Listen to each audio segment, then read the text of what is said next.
7 Fakta Lawang Sewu. Lawang Sewu adalah sebuah bangunan bersejarah yang terletak di Semarang, Jawa Tengah, Indonesia.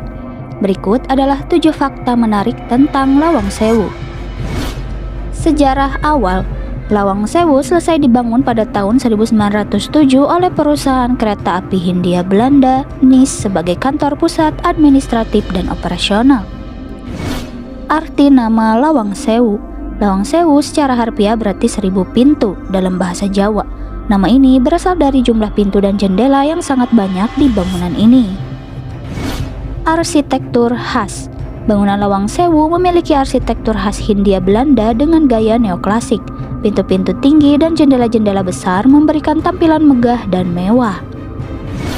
Penggunaan awal. Awalnya Lawang Sewu digunakan sebagai kantor pusat perusahaan kereta api dan tempat administrasi. Selain itu, gedung ini juga memiliki peran sebagai stasiun kereta api dan rumah bagi para pegawai.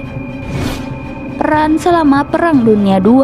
Selama pendudukan Jepang di Indonesia pada Perang Dunia II, Lawang Sewu digunakan sebagai markas Jepang dan dikonversi menjadi penjara dan lokasi integrasi. Mitos dan cerita horor. Seiring dengan usia bangunan dan sejarahnya yang panjang, Lawang Sewu dianggap sebagai tempat yang angker. Meskipun cerita-cerita horor dan mitos sering diceritakan, bangunan ini sekarang berfungsi sebagai pusat pemerintahan dan museum. Diresmikan sebagai bangunan bersejarah. Pada tahun 1992, Lawang Sewu diresmikan sebagai bangunan bersejarah nasional oleh pemerintah Indonesia. Sejak itu, upaya pelestarian dan restorasi dilakukan untuk menjaga keaslian dan nilai sejarahnya. Lawang Sewu dengan keunikan arsitekturnya dan sejarahnya yang beragam telah menjadi salah satu destinasi wisata yang terkenal di Semarang.